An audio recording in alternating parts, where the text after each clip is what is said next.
صغیر نے بدستور ہانپتی کانپتی اور کراہتی آواز میں کہا، یہ وعدہ معاف گواہ بن جائے گا، مجھ سے بہتر تو اسے آپ ہی جانتے ہیں، مجھے ایسی امید تو نہیں۔ مہندر نے کہا، اس شخص نے ہمیں انتہائی قیمتی انفارمیشن دی ہے اور دیتا ہی رہا ہے، دلی والوں نے خاص طور پر خراج تحسین بھیجا تھا، اس نے پاکستان کے جو فوجی راز دیے ہیں وہ شاید کوئی اور نہیں دے سکتا۔ صغیر بڑی کامیابی سے مہندر کی زبان سے میجر عثمان کی غداری کے واقعات اگلوا رہا تھا۔ مہندر نے یہ بھی کہا کہ میجر عثمان اس قدر مضبوط دل گردے اور اعصاب والا آدمی ہے کہ اقبالی بیان نہیں دے گا۔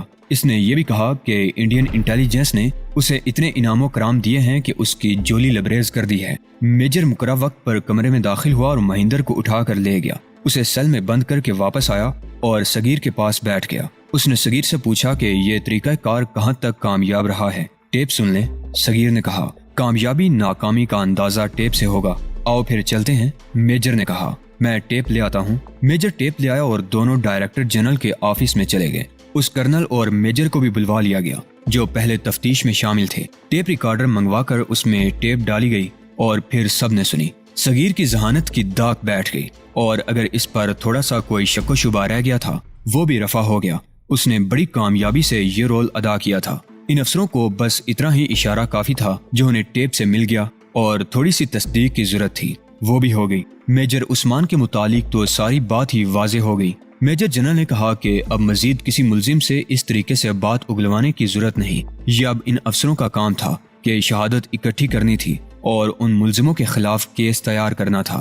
صغیر نے جب دیکھا کہ اس کا اعتماد جم گیا ہے تو اس نے کرنل سے الگ ہو کر درخواست کی کہ اسے انہوں نے اعتماد میں لے لیا ہے تو ڈاکٹر رشید اور خالدہ کو بھی مشتبہ سمجھنا چھوڑ دیں۔ اس نے کہا کہ وہ ان کی یہ قربانی ساری عمر نہیں بھولے گا اور انہیں اجر تو اللہ ہی دے گا۔ کرنل نے اپنے میجر جنرل سے بات کی تو جنرل نے اس درخواست کو مانتے ہوئے ڈاکٹر رشید اور خالدہ کے حق میں فیصلہ دے دیا۔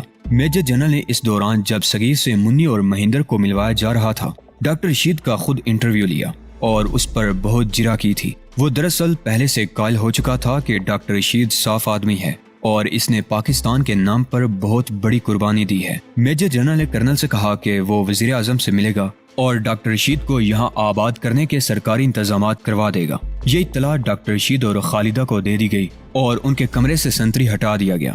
انہیں یہ بھی بتا دیا گیا کہ اب وہ بالکل آزاد ہیں اور مستقل رہائش کا انتظام ہونے تک اسی کمرے میں رہیں گے۔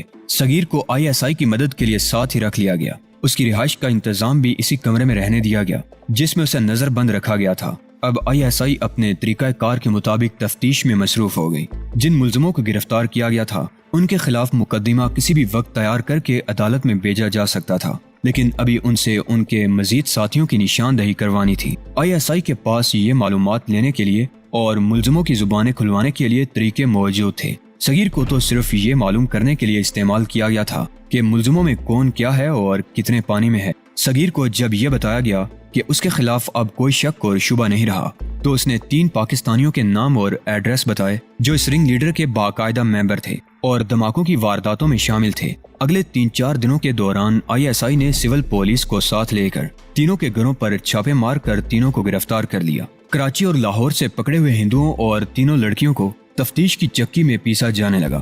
ISI کے پاس ایک سے بڑھ کر ایک تجربہ کار اور عقل مند تفتیشی افسر موجود تھا اور کچھ اور طریقے بھی تھے، لیکن ملزموں میں سے کوئی ایک بھی بیان دینے پر آمادہ نہیں ہو رہا تھا۔ میجر عثمان پہلے روز ہی کی طرح پتھر بنا رہا۔ ان سب کی گرفتاری کی خبر کسی اخبار کو نہ دی گئی، نہ باہر کسی کو پتہ چلنے دیا گیا کہ یہ لوگ گرفتار کیے جا چکے ہیں۔ انہیں غیر معینہ مدت تک حراست میں رکھا جا سکتا تھا۔ یہ پولیس کا طریقہ کار ہوتا ہے کہ کسی ایک ملزم کو پکڑ لے تو اس کی خبر تمام اخباروں میں چھپوائی جاتی ہے، مقصد صرف تشہیر ہوتا ہے اور اس طرح پولیس اپنی بدعمالیوں پر پردہ ڈالنے کی کوشش کرتی ہے۔ لیکن ISI کو اپنی تشہیر کی ضرورت نہیں تھی، بلکہ اس محکمے کے کارندوں کے پیش نظر اپنے وطن کا دفاع اور اس کی سلامتی تھی۔ نہ کسی تمغے کا لالچ تھا، نہ نقد انعام و اکرام کا۔ وہ جو ہندو ملزم زیر حراست تھے انہیں اپنی حکومت سے معاوضہ ملتا ہوگا اور ان کی حکومت ان کے تمام اخراجات بھی ادا کرتی ہوگی، لیکن یہ سب ہندو تھے اور پاکستان کی جڑیں کاٹنے کو اپنا مذہبی فریضہ سمجھتے تھے۔ ان سب کی پوری کوشش تھی کہ اپنے کسی اور ساتھی کی نشاندہی نہ کریں۔ ان تینوں ہندو لڑکیوں کا بھی رویہ یہی تھا، لیکن ان کی بدقسمتی یہ تھی کہ ان کے رنگ کے 3 پاکستانی ممبر بھی پکڑے گئے تھے۔ یہ تینوں اپنے ملک کے غدار اور ایمان فروش تھے۔ ان ہندوؤں نے اس پہلو کو نظر انداز کر دیا تھا کہ غدار اور ایمان فروش کا ضمیر ہوتا ہی نہیں، وہ جس کے ہاتھ چڑھ جائے اسی کا ہو کے رہ جاتا ہے۔ جس کا کوئی ایمان نہیں ہوتا اس کا کوئی اصول نہیں ہوتا اور اس کی کوئی ذات بھی نہیں ہوتی۔ یہ پاکستان کی خوش قسمتی تھی کہ 3 پاکستانی بھی پکڑے گئے۔ ان تینوں کو الگ الگ جب ISI کے تفتیشی افسروں نے آنکھیں دکھائیں تو تینوں نے وعدہ معاف گواہ بننے کی درخواست کر دی۔ تینوں کو معافی کا لالچ دے کر ان کے بیان لے لیے گئے، لیکن ان میں سے کوئی ایک بھی کسی اور کی نشاندہی نہ کر سکا۔ ان غداروں کو معلوم نہیں تھا کہ ہندوؤں نے انہیں روپیہ پیسہ دے کر اور کچھ عیاشیاں کروا کے ان کی برین واشنگ کر رکھی ہے اور انہیں اپنے مقصد کے لیے استعمال کرتے رہے ہیں اور اپنے رنگ کا کوئی ایک بھی راز ان تک نہیں پہنچنے دیا۔ ہندوؤں نے انہیں ظاہری طور پر اپنے دوست بنائے رکھا مگر انہیں اپنے دشمن ہی سمجھتے رہے، کیونکہ یہ مسلمان تھے اور پاکستان میں جو دھماکے ہوتے ہیں اور فائرنگ کی جو وارداتیں ہوتی ہیں جن میں بے گناہ مارے جاتے ہیں، یہ ہندو اپنے پاکستانی ایجنٹوں سے ہی کرواتے ہیں تاکہ پکڑے جائیں تو پاکستانی پکڑے جائیں اور مارے جائیں تو یہی مارے جائیں۔ 1 مہینہ بھی نہیں گزرا تھا کہ ISI نے تفتیش میں خاصی کامیابیاں حاصل کرنی۔ ہندو ملزموں پر تو ابھی بہت کام کرنا تھا، ان سے کئی ایک نشاندہیاں کروانی تھی، لیکن ابھی تک ان میں سے کسی نے اپنے جرم کو تسلیم ہی نہیں کیا تھا۔ البتہ میجر عثمان کے خلاف اتنی شہادت اکٹھی ہو گئی کہ اسے قانون کے سامنے کھڑا کیا جا سکتا تھا۔ اس کے خلاف پیش کیے جانے والے گواہوں میں اس کی اپنی بیوی واجدہ بھی شامل تھی۔ جب سے میجر عثمان گرفتار ہوا تھا، واجدہ 4-5 مرتبہ میجر عثمان کے دوستوں میجر سمیع، کیپٹن آصف اور میجر امتیاز کو فون پر کہہ چکی تھی کہ وہ ہر صورت میں میجر عثمان کے خلاف عدالت میں گواہی دے گی۔ اس کی یہ پیشکش ISI کے ڈائریکٹر جنرل تک پہنچ گئی تھی۔ انہی دنوں ڈائریکٹر جنرل لاہور اپنے محکمے کے کسی کام کے سلسلے میں لاہور گیا اور میجر امتیاز سے کہا کہ وہ واجدہ کے ساتھ فون پر اس کی بات کرا دیں۔ بات ہوئی تو ڈائریکٹر جنرل نے واجدہ سے کہا کہ وہ اسے ملنا چاہتا ہے، کیا وہ اس کے آفس میں آنا پسند کرے گی یا وہ اس کے گھر آ جائے؟ واجدہ نے ISI آفس میں جانا زیادہ بہتر سمجھا۔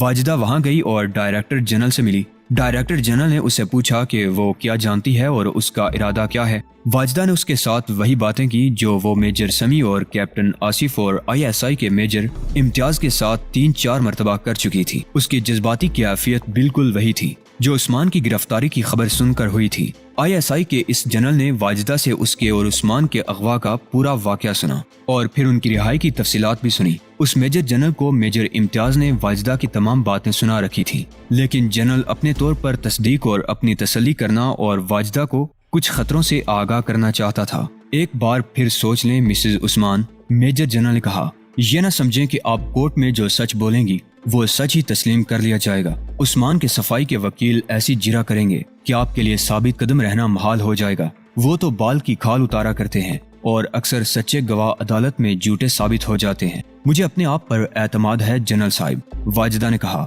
میں نے جو چوٹیں کھائی ہیں وہ میری زبان سے سچ ہی کہلوائیں گی، البتہ شہادت اور ثبوت پیش کرنا آپ کا کام ہے۔ میری تو 2 حیثیتیں ہیں، ایک یہ کہ میں پاکستانی ہوں اور دوسرے یہ کہ میں بیوی ہوں۔ عثمان اور اس ہندو لڑکی نے مجھے ان دونوں حیثیتوں میں دھوکے دیے ہیں۔ میں سمجھتا ہوں مسز عثمان، میجر جنرل نے کہا، مجھے میجر امتیاز بتا چکا ہے کہ آپ کتنی زیادہ جذباتی ہیں، لیکن جب معاملہ کورٹ میں جاتا ہے تو وہاں جذبات اکثر معاملہ الٹ دیتے ہیں۔ ضروری نہیں کہ آپ کی جذباتیت عدالت کو متاثر کر لے۔ اصل بات یہ ہے مسز عثمان، میں ڈرتا ہوں عدالت میں ہمارا کیس ناکام نہ ہو جائے۔ میرے بھائی بھی گواہ ہیں جنرل صاحب، واجدہ نے کہا، وہ بھی تو عدالت میں پیش ہوں گے۔ وہ ہمارے گواہ تو ہیں، میجر نے کہا۔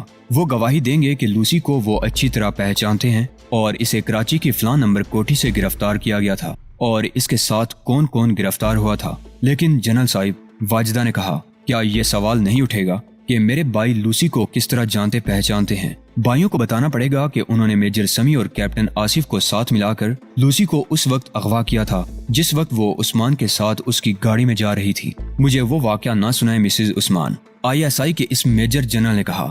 وہ میں پورا سن چکا ہوں، لیکن میں یہ واقعہ شاید عدالت میں بیان نہ ہونے دوں۔ کوئی ثبوت نہیں، ہمارے کیس پر اس کا الٹا اثر ہو سکتا ہے۔ صفائی کے وکیل اس واقعے کو جھٹلا بھی سکتے ہیں۔ جنرل صاحب، واجدہ نے سٹپٹا کر کہا، میں حیران ہوں یہ کیسا قانون ہے جو سچی بات کو قبول نہیں کرے گا۔ اس لڑکی کی استادی اور چالاکی دیکھیں کہ میرے بھائیوں نے اسے 2 تالوں میں بند کر دیا تھا، لیکن وہ ان کے ایک نوکر کو ساتھ لے کر فرار ہو گئی اور نوکر کا آج تک سراغ نہ ملا۔ معلوم نہیں اسے ان کافروں نے کہاں غائب کر دیا ہے۔ یہ تو کسی کو بھی معلوم نہیں تھا کہ اس نوکر کو مہندر آہوجا نے قتل کروا کے لاش نہر میں بہا دی تھی۔ آپ گواہی ضرور دیں مسز عثمان، میجر نے کہا۔ لیکن ایک اور پہلو پر بھی غور کرنے، میں اسی معاشرے کا فرد ہوں اور اس معاشرے کی سیاست بازی کو بڑی اچھی طرح سمجھتا ہوں۔